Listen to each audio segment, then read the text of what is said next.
the Digital Marketing Podcast. Hello everybody and welcome to the active resistance against bad digital marketing. This sold via the underworld of digital agencies to small business owners across the world. Every episode I try to help you clear up the mysteries surrounding this digital voodoo that we call digital marketing, as we strip away the geek speak and the sales bullshit you may normally hear to give you clear, accessible answers which allows you to empower yourself with your own DIY digital marketing. This is the Digital Marketing Punkcast, and I am Digital Marketing Punk. This is episode number 10, and today we're talking about SEO. And this episode was recording in November of 2018. This week, like I say, we're talking about SEO. I have Ric Rodriguez with me. I'm very, very excited about this episode. I've been following Ric for a while over on LinkedIn, seeing what he's got to say. He's very open and honest about his opinions and viewpoints on SEO. He is extremely knowledgeable about SEO, and he's been working. He's an award-winning marketer for a start, and he's worked with a series of top agencies and worked with some fantastic brands as well. It's been incredible to actually speak to him, and I'm surprised that it's been his first podcast that he's been on. This poxy little digital marketing podcast is the one that he chose to do his podcast debut on, which is very nice, I suppose, isn't it? If you do hear strange noises outside, it's not someone trying to stop me from recording this podcast. It's because I have chosen the world's worst day to actually record a podcast on, because it's November 5th and it's during the evening and everybody is setting fireworks off, so it sounds like there's some kind of war zone outside. But don't worry, I'm safe. It's only fireworks.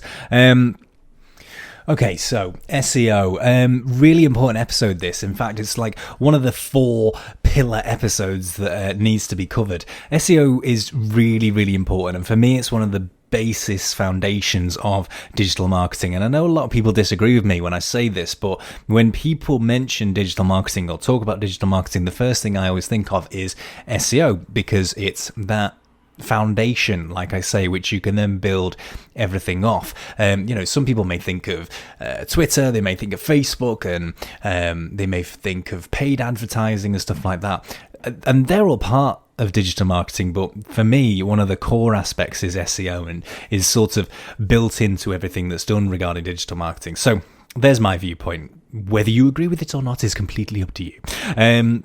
But yeah, SEO is really core and to everything that I do, certainly.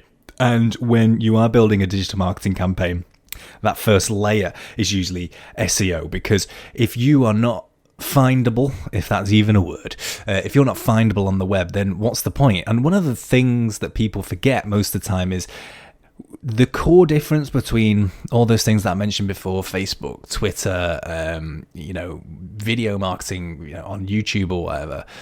One of the core things that people forget is that Google has one aspect that all those other platforms don't really have, and that's searcher intent, except for Google Ads, of course. But there's that searcher intent involved, which is someone is a lot further down that conversion funnel, which I hate the terminology now because I feel like I overuse it, but they're a lot further down that sort of pathway, as it were, if they are searching for it on Google.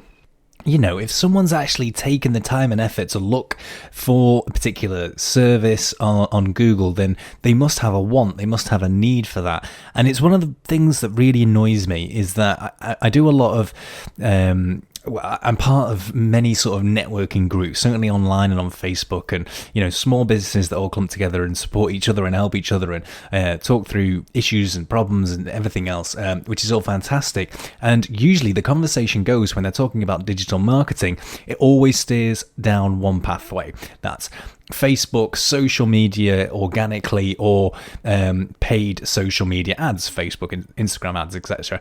And that really, really annoys me. I don't know where this perception has come from that these paid platforms, although they're great and they work absolutely, they're not the bread and butter. They're not the silver bullet that people are looking for, and sometimes they don't work, and it's not a viable option for all businesses as well. So if you are actually findable on the internet, on Google, because someone's gone away and searched for an actual search, a search term, a query, which is related to your business, then there's going to be that additional value there. They're more likely to convert, because at the end of the day, when we're talking about these paid advertisements, you're paying for the click. You're paying just to get that click. You're not paying for the conversion. If you're found on Google, and I'm not saying it's free, by the way, SEO. I'm not saying you don't pay anything. Of course you don't. You pay in time and you pay in effort, because it's a very long-term strategy to have. But with the paid platforms, you're paying for the interest to get you onto the site, and you still have to make and really convince and make that effort to make that into a converting customer. And that's why you find that organic search traffic that you get to your website is usually the one with the highest conversion rate, 9 times out of 10 Anyway, what did we talk about with Ric? Well, you're going to hear it in a second, but we talked about what SEO is, what the foundations of SEO is. We talked about the past of SEO, because it's changed a great deal, even in the past 4 or 5 years, and certainly in the past year it's changed a whole lot. And we're talking about the future of SEO, and some hints and tips thrown in there as well from Ric, about what you can do as a small business owner to go and kickstart your SEO campaign. And there was no way in a million years we're going to cover everything about SEO in one episode, but I hope to bring him back on. So I hope you enjoy this interview with Ric Rodriguez. I hope you enjoy. Okay, here with me today is a very, very special guest indeed. I believe he is an astronaut. I believe he's a mountain climber. I believe he's some kind of rock star. He's also a stupendously good SEO expert. It is Ric Rodriguez with me here today. I am honored. I am privileged. I can't believe that I'm talking to you. Ric, how are you? Hey, how's it going? Yeah, very well, thanks. Very well. Wow, what an introduction. I try my best. Ric, introduce yourself. What do you do? Other than all those things which I mentioned, obviously. I believe that I forgot that you're a scuba diver as well, and a jet setter. I forgot all those. Ric, introduce yourself. What do you do? Yeah, so I'm an SEO director. I think is the name for it. I'm actually. You've caught me at an interesting point, as I'm technically unemployed at the moment. So I've just left a previous role, and I start my new role in about 4 days' time. But I think the way things go means that I'm unemployed, so to speak, for 4 days. So you're signing on? Are you on the dole? Is this what happens? Just a poor SEO. No, not at all. Just spending my time filling it with as many different SEO related conferences as I can, and really sort of nerding out a bit, if I'm honest. It's good. And jet setting, of course. We were just discussing before this that you've been basically around the globe. You are essentially Richard Branson, aren't you? Not quite. I don't have. Well, I don't have the shuttle yet, the space shuttle, but not far off. Yet, he says. Yet. Did we all hear that? He said greatness. Yes. All right. Well, fantastic. Are you nervous about the new role? Because I know that you've been in your previous role for a while, and I also know that it's quite a big place that you were at before. So, is this a big step? Is this an exciting step? Is this a change of direction? Yeah, it very sort of intentionally is. I mean, I was at Crowd before, who are an absolutely fantastic agency doing a lot of cool things in the digital marketing space.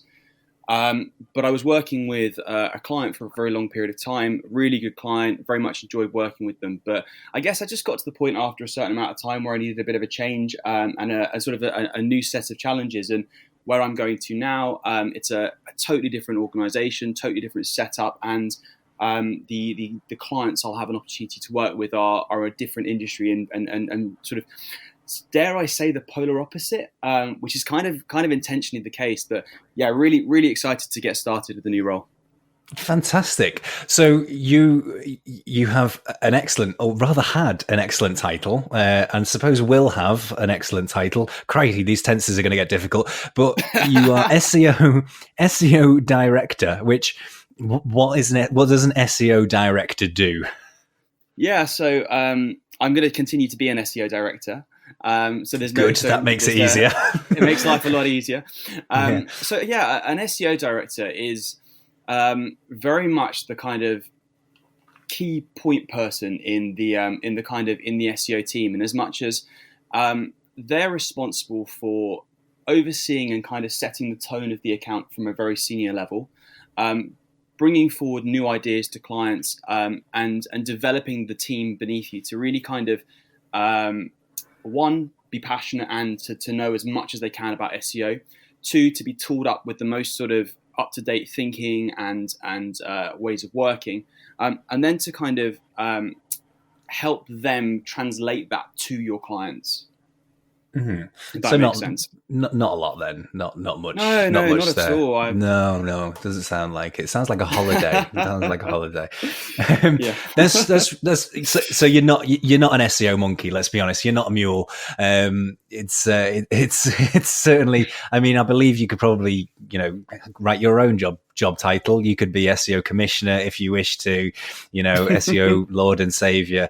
Right. Let's move on to what actually SEO is, because that's why we brought you here today to come on to the Digital Marketing Podcast, because SEO, this is the big episode. It's the Digital Marketing Podcast. It's digital marketing is the key foundation of which we all rely and we're all here for. And SEO for me is that founding pillar. It's a core pillar. It's a supporting wall, if you may. Absolutely. So it's really, really key. So let's boil this down, because this show is all about for those small businesses, for the entry level, for the people that are just starting out and want to get involved in doing their own digital marketing, and SEO being a part of that. SEO, okay, it's just all about stuffing keywords into page titles and into your content, isn't it? Right? That's all it is. I thought you might say something like that. If only it were that easy. If only. If only, yeah. So I guess SEO in its most basic form is the purest kind of simplest way, and I use the term simplest in as much as you don't have to pay to play, so to speak, but way to be found online by your customers and really anyone that's interested in what you do. I like to think of it as quite DIY, as quite rock and roll. And I know there's a few of my friends that will probably cringe now I've said that, but I think it is. It's great. It's punk. It's punk. You said rock and roll. I'm not offended by that, but it's punk. No, it definitely is. I mean, intrinsically, yes. When it's ensuring that you're helping your website to be visible when someone types in something or searches for something that could be relevant to you. That's like what it is in a nutshell. And how you do that is quite a hotly fought topic, I would say. There's really no one that knows definitively what the answer to SEO is. A lot of people bring it back to this kind of original, let's call it kind of 3-pillar approach, which is having a great website that Google and other search engines can access, or we call that part technical. Yeah. Having great content that people engage with and kind of serves as an answer to what people are searching for, and funnily enough, we call that content. And then the kind of more abstract part, which is this piece around links. And links are third-party hyperlinks from a site to your site that search engines see as a vote of confidence in you.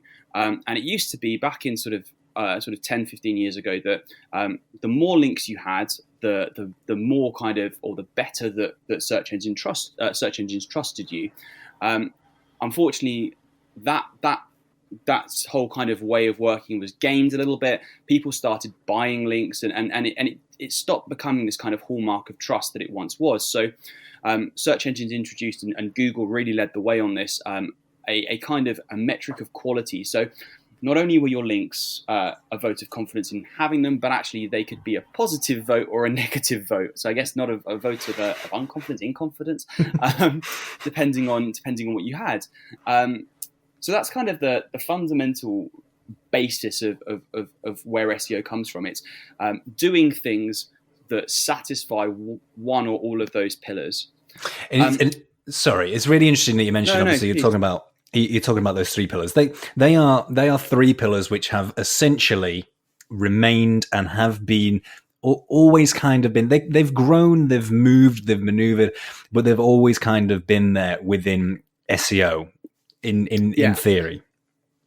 Yeah, absolutely. I mean, certainly for the last 3 or 4 years, sort of your intro to SEO decks that I've seen have all contained that as the kind of basis of the of the training, of the teachings of how you approach SEO. And there's sort of a fourth pillar that we haven't yet talked about, which for SMEs I think is really important, because a lot of SMEs have businesses, have locations, have brick and mortar places that they operate from, and that's the kind of the local element, and it's how you appear in Google Maps.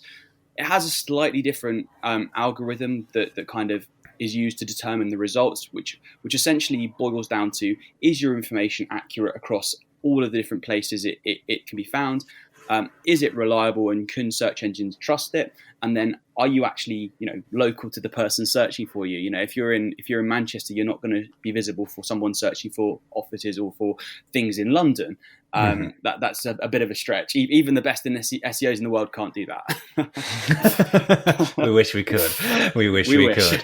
Yeah. Okay. So there's a key thing. Now, I think a lot of people, when they think of SEO, they disregard sometimes. They disregard the technical. They disregard the content occasionally, although that's sort of had a new wave. The links has always been that sort of key thing, and for good and for bad, let's be honest, Google has been, well, it was founded on the principle that the search engine worked well, and this is why it sort of grew out of the ashes of all the other search engines, your Excite and all that kind of stuff. They grew out of providing good results because of those backlinks, but even now that's very much changing, and that's changing in the way of, like you mentioned, about quality of backlinks and all that kind of stuff.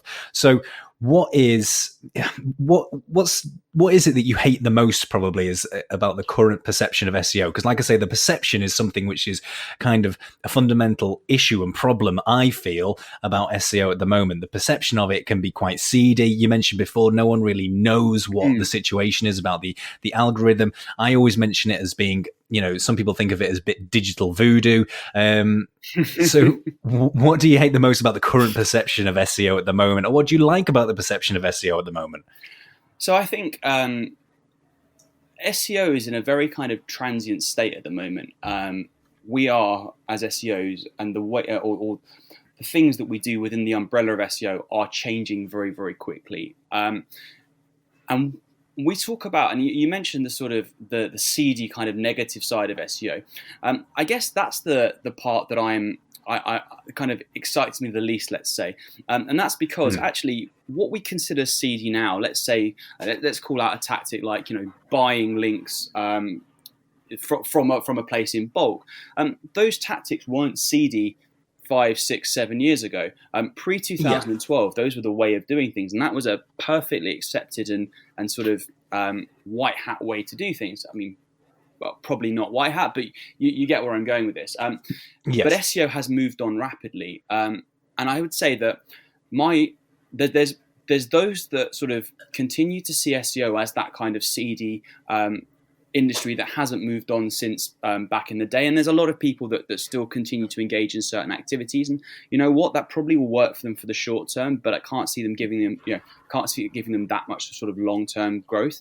But then there are those that kind of buy into SEO.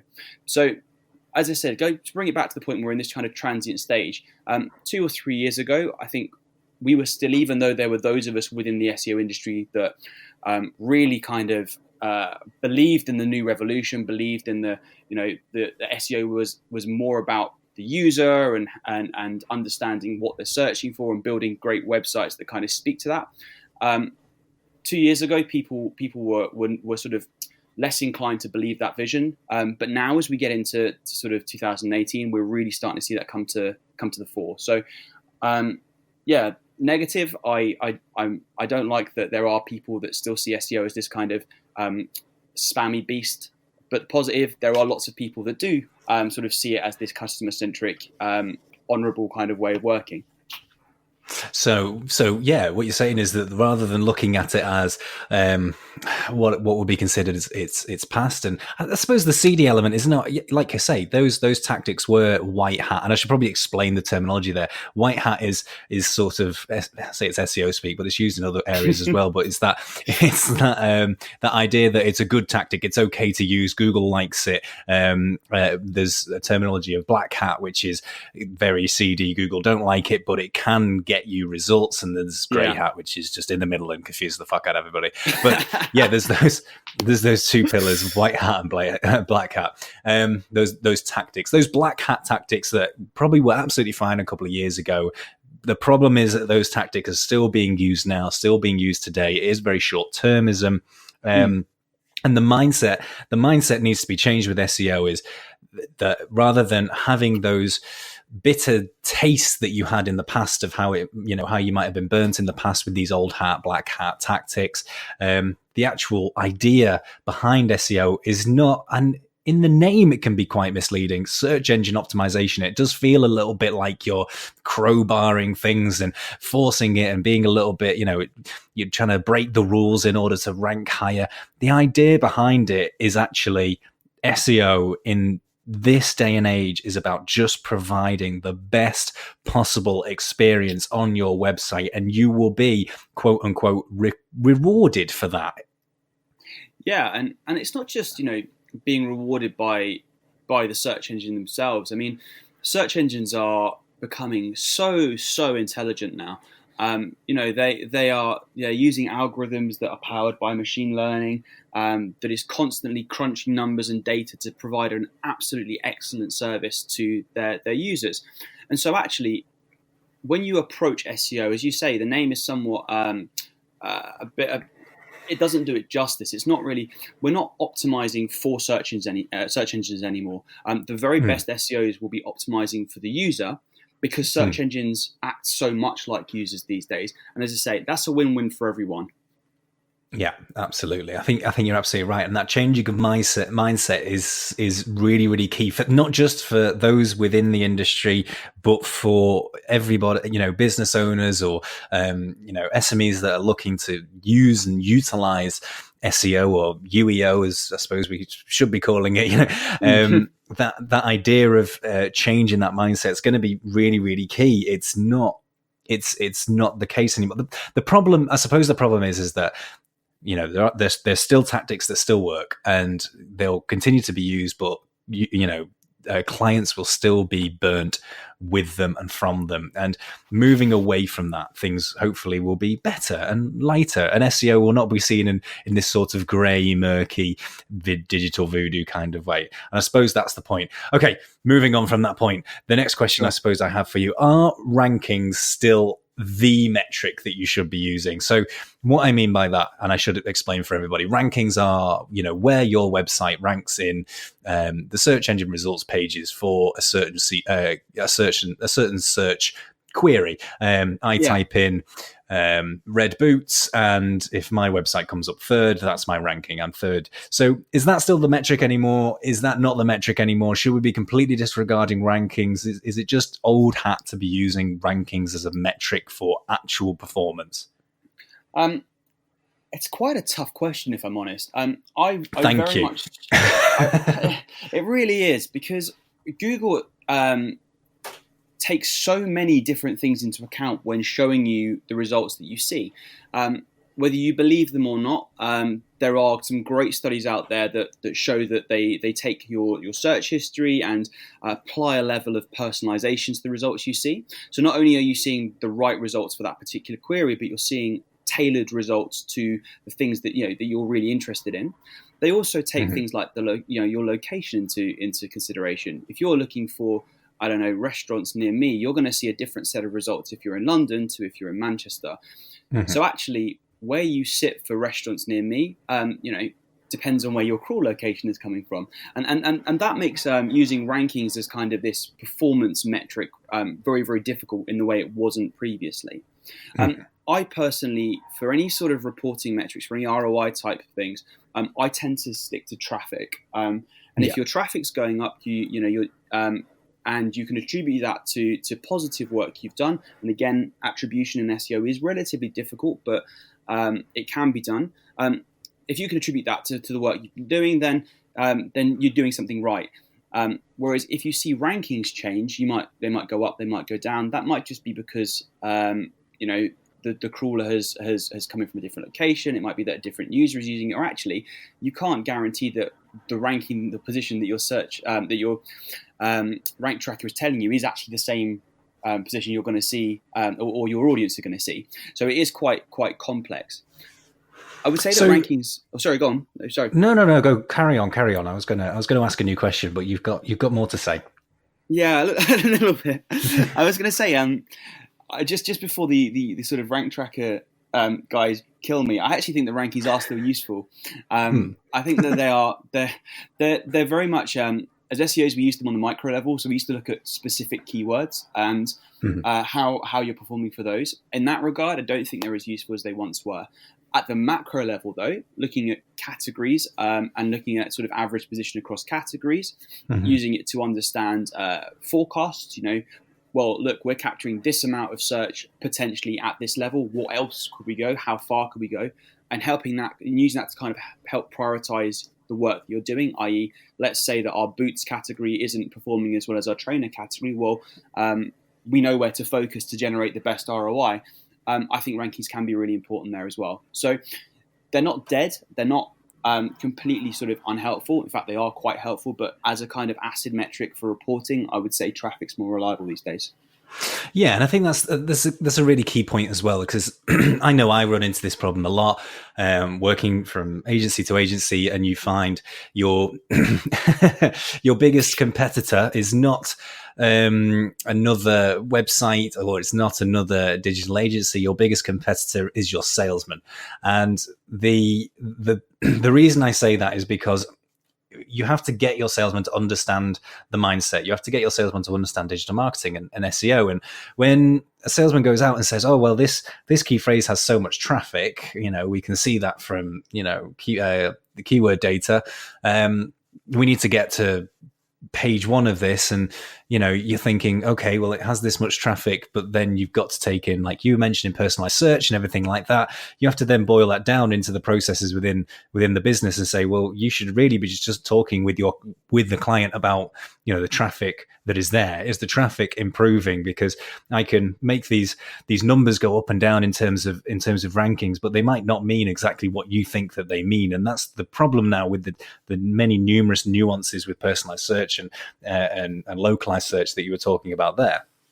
Yeah, absolutely. I think to flip it around, as a business looking to start doing SEO, if your consultant or your agency is saying to you, "Hey, we're going to get you onto page one for your most competitive terms," I think you can probably disregard them at that point, because nothing in SEO is guaranteed. There's no specific formula to get you onto page one or into position one for particular types of keywords. What I would look to do is to say, well, actually, you're currently visible for this amount of traffic, for these amount of terms. This is your monthly traffic. Based on where you're visible, we think you can grow that by X%. Again, nothing in SEO is guaranteed, but it's a much more reliable kind of measure for improvement, for success, than saying, I'm going to get you to page one or position one for this specific term. That's an interesting point. I think a question that's come out of that is, for me personally, is, let's say, we're talking about a small business here that wants to start looking at ranking for a small handful of key phrases for, we'll take red boots again as an example, but red boots, and they, how should they be looking at then starting to understand how to rank for that term? Because you're absolutely right that there are different nuances for every single key, for every single search term. So how do they start looking at, okay, I have my website and I can look at this top 10 of results. How do I then start looking at how to improve my own page or category of pages in order to start ranking for that? It's a really broad question. I've made it sound really simple. I realize that's difficult. Not at all. So I think the first thing to do, and again, this might be a bit of a cop-out answer, but is always to look at the underlying platform. There's a load of so technical SEO should always be the basis of any or the sort of the starting point of SEO, of any SEO strategy. Why? Because if you're doing it badly, if something is blocked, if something can't be understood, that's easily fixed, or more easily fixed than the more subjective side of SEO. And actually, it can be the case of, as simple as something is turned off, i.e., your pages aren't ranking or aren't being indexed, to being turned on. Suddenly they are, and suddenly you might get some visibility for that. I think for a term like red boots, I worked a little bit in e-commerce and I worked a little bit in fashion retail, so I know that red boots is quite a high volume search term and very, very competitive. If this business only sells red boots, the first thing I would do is to look at what else people are searching for around red boots. What is the broader kind of longer term, longer tail keywords? Those are the keywords that are sort of, red boots might be the one that everyone is searching for, but you might find that people are looking for how to style red boots or what to wear with my red boots. Those in themselves then give you ideas for content. And I guess this kind of comes onto the question of where I see SEO going in the future. I think we're moving from a purely kind of links-based, keyword-based sort of system. And in fact, we moved from that years ago to a kind of a system that looks at, I guess the phrase is entities, or looks at how things and different ideas and concepts are connected to each other and to the rest of the world. So to take that sort of more literally, if you are a red boots company, if you start writing about red boots and only about red boots, you might show and you might convince crawlers that actually, you are a red boot seller, but you're not going to give them any kind of trust or any belief that you are the red boot seller, the right one that should be ranking. The way you do that, in my view, start building out your content, start building out content that users are looking for. So not just anything, but to start filling your red content folder with relevant, useful stuff that positions you as the authority on all things red boots related. To start with, you're not going to rank for red boots if you're a brand new site and and you are looking for a highly competitive, high volume term. But you could start achieving visibility for some of the longer tail stuff. But the thing is, the more longer tail stuff you add, the more you build up this kind of, let's call it content repository, the more search engines will believe you, will trust you. And then you'll get to that tipping point where you have the right amount, and that's such a subjective point where you may be able to start being more visible for more competitive things. So it's interesting because there's always this mentality I know from taking on new clients, that you sometimes, the client will have this mentality that, well, we need to go for the big terms, we need to go for this that's got so much search traffic, but in fact, like you just said, the logical method of actually doing this is to go, okay, well, what's perhaps those terms which have the lesser of the traffic there, but are still nuances of those terms, and are maybe semantic variances of those terms, and then look at optimizing for that and building that content portfolio, which is not wasting time. That's not just getting the low-hanging fruit, which is a term which sometimes really annoys me, but it's building up those foundations to that big term, which you might not even have to purely focus on. It might come organically from this work of the more longer tail key phrases. Yeah, it is. I mean, look, everyone wants to be visible for the really high value search terms because, they've got a high amount of traffic. And even if your conversion rate stays at around 3 to 4%, the more traffic you drive, the more conversions you'll be able to achieve just by absolute volume. But actually, to try and rank for a very competitive term is difficult because there's lots of sites wanting to rank for it. The higher value the term is, the more competition there is by its very nature. So yeah, absolutely. The best way, in my view, to start being visible for the higher value stuff is to convince search engines you are worthy of it, you are credible, and the only way you can do that is by starting out at the bottom and trying to get to the top that way. Does that mean that no one can do it and no one can come in from day one with a page about red boots and rank? I mean, of course they can. There's always going to be examples. That's the beauty of SEO. There is no definitive answer to how it works and how things should be.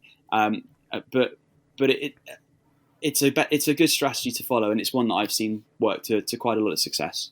Yes, you say it's the beauty of SEO, the fact that we just don't know, like you alluded to right at the very start, we just don't know what the rules are to this game, which makes it really, really crazy. If you think that, and it is a game in some kind of ways, it's almost like an investigation, it's a murder mystery in a weird kind of way. Is the fact that no one really knows except for this big server room somewhere in America in Google headquarters. No one knows, well, no one person certainly knows what exactly goes on in that algorithm. No one exactly knows what the rules are for ranking on Google. It's a really strange concept to think that it's other people's jobs to then sort of figure out how to just essentially not guess, but figure their way around that to make websites rank better. It is, if you sort of take that broad view of it, it's a really strange sort of thing to do. Yeah, it really is. I mean, yeah, to your point, it is a bit mad, and that's why I think, and to be honest, that's why I'm kind of I believe the role of the SEOs in business is changing. Before we were very much trying to figure out what the secret sauce was to, what that special formula was to rank. Now search engines have got way more advanced, way more, based on sort of automatic decisions and robot intelligence, so to speak. And so actually trying to understand that special formula really it doesn't help you, because that special formula is going to be different for every keyword, every industry, etc. So I think the role of SEOs is very much changing. We're becoming more about because we've had to learn and because we've had to adapt. We started out as guys that optimized sites, that made sure the fundamental kind of technical things were in place, and then built links. We then got into digital PR. We then got into more kind of deeper down the technical rabbit hole, so to speak. And I think at this point, we are more like facilitators within business. We're the guys that hook up different teams, which is quite, I actually think it's quite amusing, because 5-10 years ago we were sat very much outside of the digital marketing mix. As you said, doing our voodoo. Business would give us money, and we just go and do our magic and come back with some results. But actually now I think we are probably some of the best placed people within any organization to connect sort of disparate teams up, particularly across marketing and IT. Yes, and to sort of succeed that way. Absolutely, and it's not just marketing and IT. It's when you're thinking about sourcing content, it's hooking up customer service, it's hooking up with sales representatives, because they know the content and they know the data that's required and necessary. It is a really fundamental. It is like pulling all the strings in every single department. Okay, let's 100%. Yeah, let's go back to sort of the SEO here and now. So we've talked about the past and moving on towards the future. I think the key point I want to get across here is the fact that there are the three key pillars, the four key pillars, like you mentioned before, and they are fundamental and they shouldn't be forgotten. And sometimes that can happen when things in SEO change so quickly and so fast. Sometimes it can be very easy to get distracted and go after the shiny thing and go after the new thing, or Google has said this and whatever it is. So except for the priorities that we know now, regarding those four pillars, well, I suppose then what are the priorities now in SEO within the nuances of those four pillars? So what are the things that we really should be looking at from a technical standpoint for SEO on a website? Well, this is where I think actually I'm going to somewhat disagree with you, because the four pillars have been the status quo for a very long time, but actually I think we are now at the beginning of this kind of change in the digital ecosystem, this kind of revolution of SEO, so to speak, where I think we are going to change the rule book up a little bit. There's a really big trend at the moment around featured snippets, around ranking for position 0. You're seeing things like voice search come to the fore, and I think those kind of technologies and those things are very important. Let's bring it back to sort of the sort of what's changed in 2010. when you wanted information, the smartphone had been around for a little while, but really you were going to a search engine to find the answers to your queries. Fast forward to 2018, if you want a cab, you don't Google cab or taxi companies near me. You go to Uber. If you want a place to stay, you look at Airbnb. And search engines have got this, and this is all facilitated by the fact that our technology's got better, smaller, and kind of more. It's kind of now always with us in the shape of a mobile phone. Search engines have now got this kind of competition they never ever had. And that in itself brings challenges. It brings new threats to them. Your Uber app isn't just, doesn't just show you the nearest cars to you. It knows who you are. It knows what your preferences are. It knows where your home is. You don't have to type that in. You just click take me home and you go.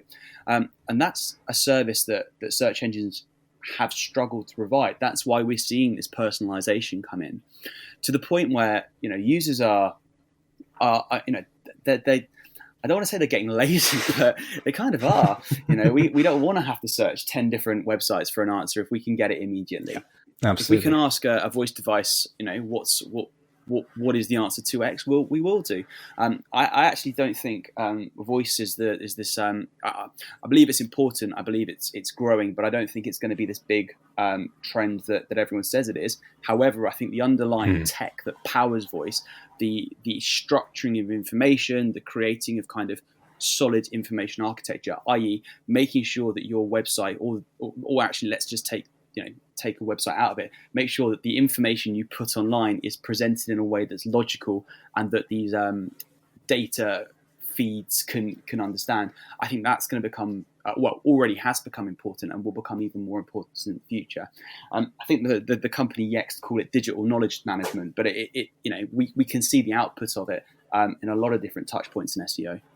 So does this make SEO therefore more difficult? Does this make SEO difficult for the small business that perhaps doesn't have the budget to go and find these the expertise required to then go and become competitive in their market?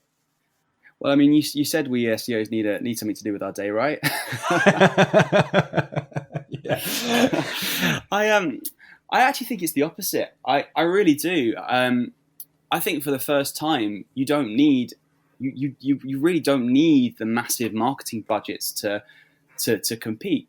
Previously you needed great content writers that could come up with really big campaigns that could then go out and get the attention of influencers and build links to your sites, and that came at a cost and a requirement, and had a very sort of high barrier to entry. But actually, when you bring it down to information, Google provides an amazing tool, which is this Google My Business platform.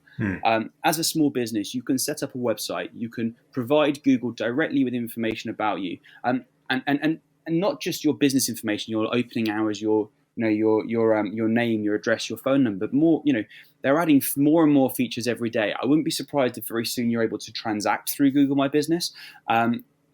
Very recently they announced that you will be able to follow businesses directly in search results. So a small business that wants to put out an offer directly to you can do that.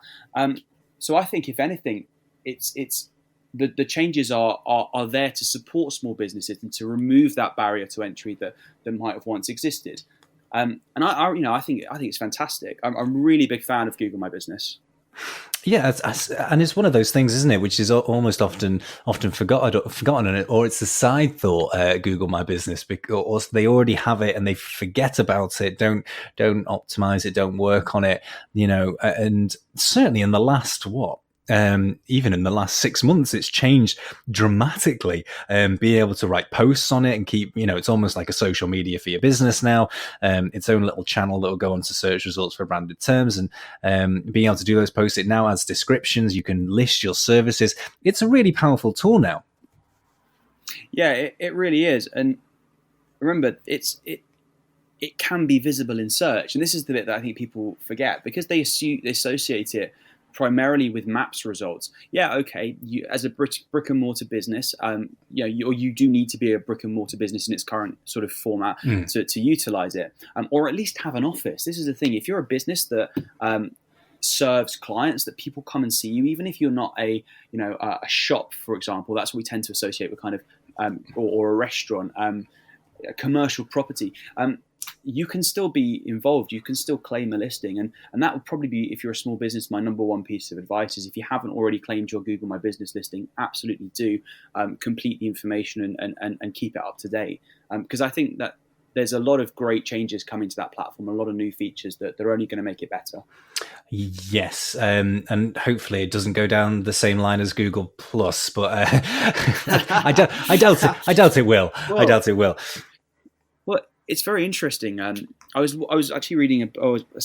I absolutely love Audible, so I was listening to a book called How Google Works. I thought I'd get Google's take on how they work, see if I could find any secrets.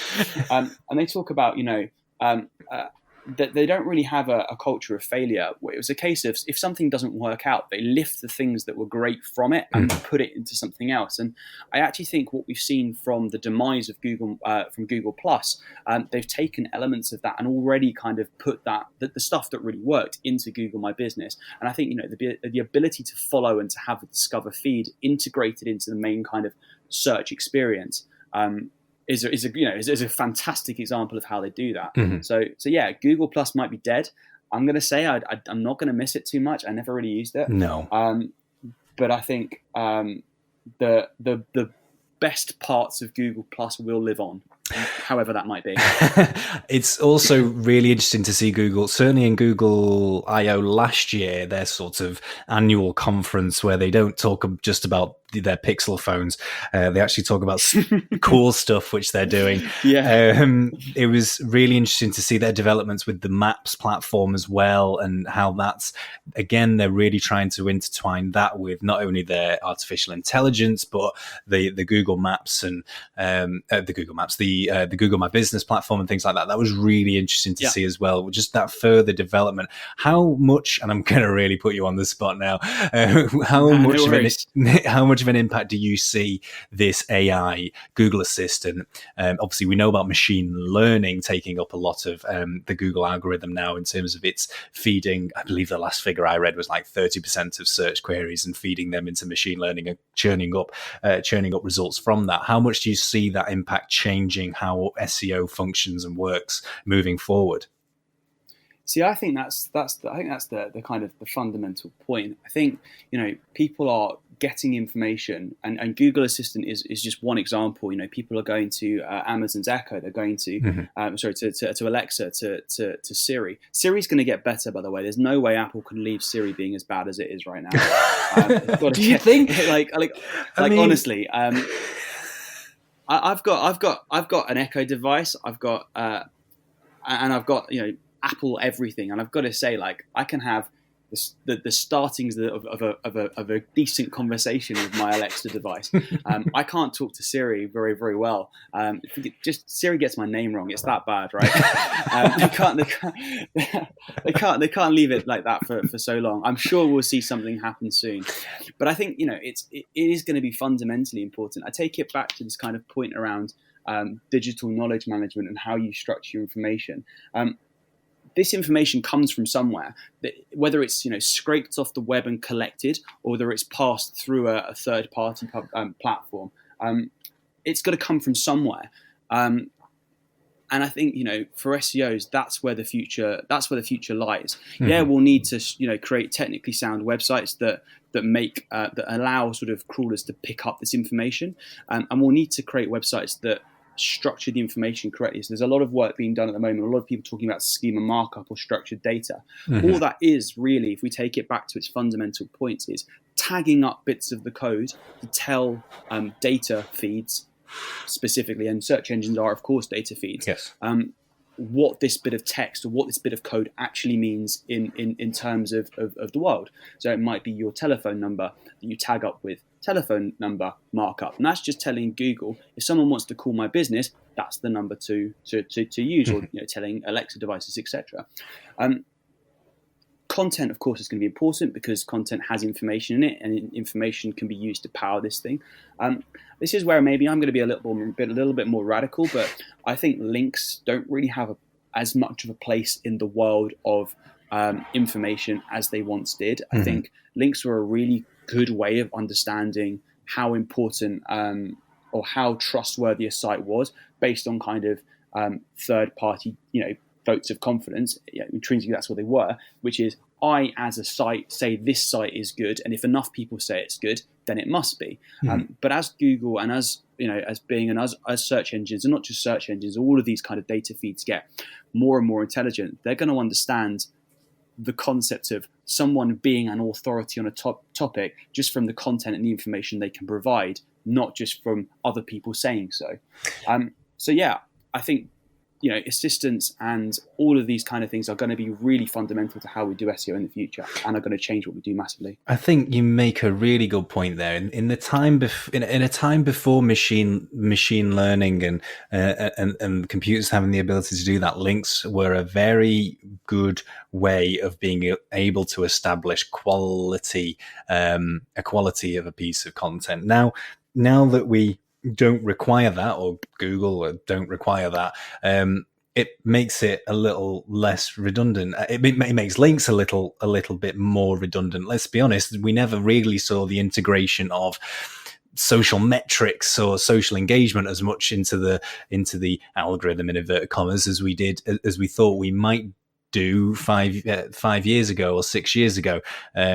We never really saw that come through. So are we really going to be sad that links don't really become I hate this term, but a ranking metric? I know I probably won't be. It's sometimes an absolute pain in the backside. Yeah, I mean, look, links were fundamentally what set out Google from its competitors back in 2004, when it really became, started to become the giant that it is today. But the world has moved on since then. And there's lots of other ways to prove that you are an authority and that users will want to engage with you. And I take it back to this point that the role of the SEO is fundamentally changing. We are less people trying to tick specific boxes and trying to hit a set of goalposts, optimized towards a certain thing, and more kind of involved in building great websites, providing lots of useful information and content to users, and then in turn to crawlers. And I think that, what's really interesting here is machine learning is fundamentally moving the goalposts, because when someone searches for something, or when someone asks a voice device a question, they're getting an answer, but that answer is then being taken on board. It's then being learnt about, and it's fundamentally changing what they'll serve to users in the future. So you've then got to ask the question, well, how do you optimize towards something that is constantly optimizing itself and constantly changing? And I've got to credit Dwayne Forrester with this way of thinking, because I was with him a couple of weeks ago. So he's a VP of strategy, I believe, at Yext. He promised to blow my mind as far as voice search is concerned, and he really did, because that as a concept is mad. In the SEO industry, you're so used to optimizing towards something, to getting these factors, or to we understand there's more than 200 ranking factors, but you're so used to working towards something, and the concept that there isn't something to work towards, but actually you're just trying to do enough to be better than your competitors, or do enough to convince users that you are more useful and more reliable than your competitors. That's a hell of a thing to take on, right? Absolutely, it really is, and it is a good point, because you can't optimize what's being optimized, because the goalposts are constantly moving. Is this how our mindset should be then, as SEOs, or as people that want to start optimizing our websites to be more visible? Should we be thinking, do you know what? Forget all this nonsense. Although the technical stuff helps, but at the end of the day, the technical stuff is just there to make our websites more accessible. It makes things a little bit more agreeable. It means that things are faster, they're quicker, so which helps users. Should we be forgetting just trying to please this big machine and just be thinking, how am I going to please someone that lands on my website? Certainly all the signals that we've been given by Google recently, all of the fundamental changes they've put forward, the speed algorithm, or the speed ranking factors, I should say, the mobile first index, all of the change, even developments to Google My Business, in my view, are fundamentally user-centric. And one of Google's vision was to provide visions at the start was to provide a great experience for users.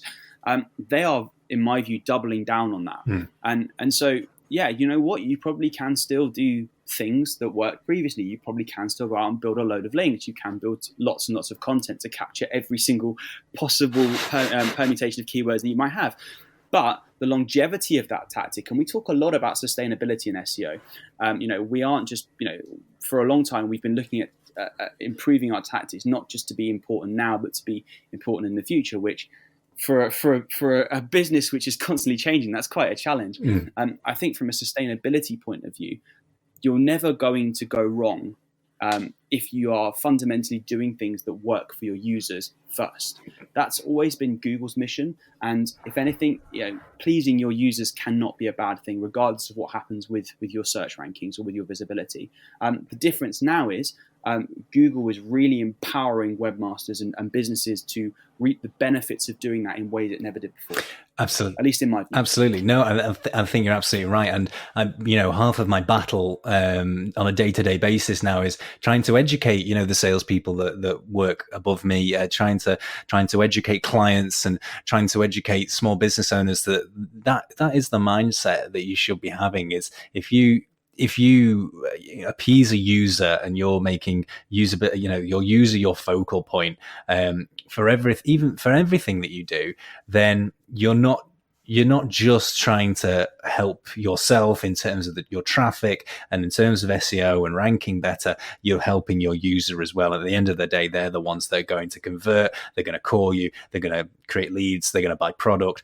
At the end of the day, that's exactly what's going to happen. My almost final question: if you were sat in front of a prospective client, a client that's coming on board with you now, and they're a small business or a medium-sized business owner, what would be the first thing that you tell them about improving their SEO? How would you put that across to them and talk them through that kind of process of improving their organic traffic through Google, Bing, whatever?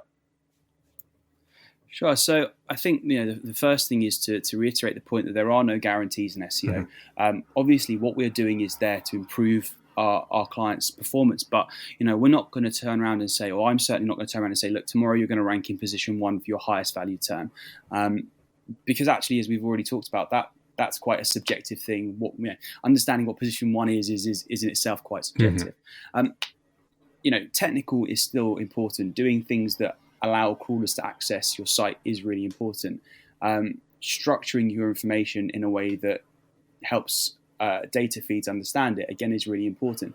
That in itself, for a small business, could be the difference between setting yourself apart from your competitors. Your competitors aren't doing that. If they aren't doing everything they can to help these data feeds understand what you're about, then that might be a hugely beneficial thing to do in its own right. We'd then talk about, what are you actually trying to achieve as a business?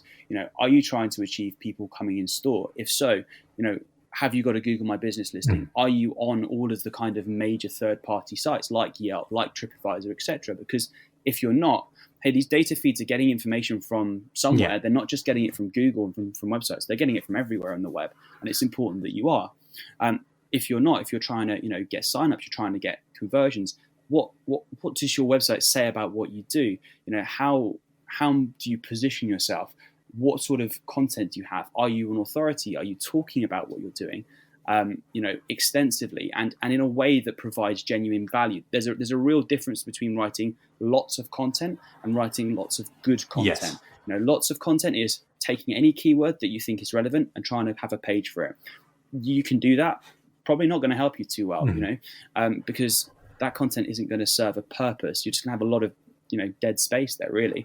But having a lot of killer pieces that your audience is looking for, and I think you made a great point earlier. It is about linking up with your sales team, linking up with your CRM teams, linking up with your CRO teams to understand, who are our customers, what are they looking for, what sort of questions do they ask when they're returning our goods, and how can we prepare them for the future, or what more information we put on site. All of that kind of creates great content that users will find useful. It's not. this is the thing. We talk about content being this, high budget, difficult thing. It's not. It could be as simple as having a page on your website that talks in plain terms about what your returns policy is and why that's important. Yeah, that could be useful. It's not it's not a manufacturing line of content that you need to be thinking how you should be thinking of it. Even though some people may tell you that is the case, you do hear it a lot. And I was going to bring this up, which just write content, and Google will love you for it. That's not the case. It's sometimes just one bit of really good content, that question that the entire audience is all thinking. Your entire audience is thinking but not asking. But they will put it into Google. That one piece of content could be an absolute goldmine for you, really. Yeah, absolutely. I think FAQ content, frequently asked questions, can be a really powerful piece of really, really powerful piece of copy that you have on your website, because your sales guys, your customer service guys are going to know what they're constantly asked. And actually, as a business, think about it operationally. If you have to spend less time answering frequently asked questions because people already know the answers, you're going to spend more time helping them solve the specific problem they have and providing a better service, or spend time sort of instilling the benefits of what you do rather than just answering the basic stuff. People will Google that stuff, and if they can't find it, they're going to call you. And I don't think you're going to want, although there is I say I'm not personally a salesman, but I'm sure you would rather, your sales team, answer questions about why your product is great for someone, and get into the sort of the nitty gritty of that, then sort of answer the broader stuff that people could just solve or just find the answer to. The other side of it is, if it's a generic enough query, even before they've called you, they might have found the answer on a competitor's website, which would be yourselves dead in the water. So I think an FAQ is a really, really powerful way to sort of take the values of writing great content and apply it to any business. Absolutely. Ric, I was mad to think that we'd be able to cover the entire breadth of SEO in one podcast episode, and there's no way that I thought that was going to be achievable. I do have one final last question, and it's always the question that I end with. If you had to pick that one hint, that one tip, that one, and I hate to say it's not a quick fix, but I don't mean a quick fix. That's a horrible thing to say, but that one little tip that you were to give someone, some friend, business owner that's come up to you and said, please, Ric, I know you've been into space and you've climbed every mountain on the globe and you jet set across the world, and I'm very jealous and envious of your lifestyle. I just want a glimmer of hope to look at this. I just want one tip from you, Ric, please. What should I do about the SEO on my website? What would you tell that poor bastard? So I think it's as simple as read as much as you can. There's a lot of amazing thinkers out there, and a lot of amazing SEOs out there. And as a community, we're very open and we like to share a lot. We're not afraid to talk about why things have been successful. There is no silver bullet to SEO. There is no specific one-size-fits-all solution. And as a business, you need to make up your own mind about what you do. But there's a lot of great guidance out there to help you. And if you're not soaking that up, then that's where I would start. That's the one tip I would give. And just off the back of that, my tip would be go and follow Ric every platform that he's on, because he is very open. And although he says the community is very open, some of them are very closed off. I discovered recently, I got into a bit of a tiff recently about asking for just general advice. Go and follow Ric. He is very open. He's very, very good. He's an absolute. He is a book in himself. In fact, he's a series of books. He is the Encyclopedia Galactica of SEO and all of its nuances. There's no doubt about that. Ric, thank you so much for coming on the podcast. Before you leave, please tell us where we can find you, how we can follow you, and how people can just connect and chat to you. Sure. Firstly, you're very kind. I appreciate it. I think I'm most active on LinkedIn. So my LinkedIn is just / I think it's Ric P. Rodriguez. But to be honest with you, if you follow anyone, you'll probably see me commenting here, there, everywhere. I tend to comment on a lot of digital marketing punk posts anyway. You do. Thank you so much. No, my pleasure. Yeah, I'm on Twitter as well, so you can find me at Ric Rodriguez _UK. I do have a website, so I'll be launching ricrodriguez.co.uk very soon, but the content on there's a bit shit at the moment because I'm still building it. So please don't judge my SEO on my current website, I beg you. I'm thinking about the user. Yeah, listen to what I say, not what I do. At least for now. Ric, thank you so much. I hope to bring you back on for another episode, maybe about a particular niche or nuance of SEO in the future. It'd be absolutely fantastic to have you back on. But for now, thank you so much for joining me. No, thank you for having me. I'd really like that. And it's been an absolute pleasure. And now I've met my my man crush of the year. Thank you very, very much. No problem. Thank you for having me. Thank you, Ric. Thank you so much to Ric for coming onto the show. I hope you enjoyed the interview. As you may have noticed, he was getting ever so slightly more and more uncomfortable with my constant sort of compliments, which were slightly creepy, I agree. But I do hope you enjoyed listening to the interview. I know Ric enjoyed being on the show as well, which is awesome. I do hope to get him back again someday to talk about a particular niche of SEO next time around. If you do have any questions about SEO, don't forget that you can get in touch with the show as well. So I would love to hear your questions and queries and feedback about the show. So don't forget, get in contact with us.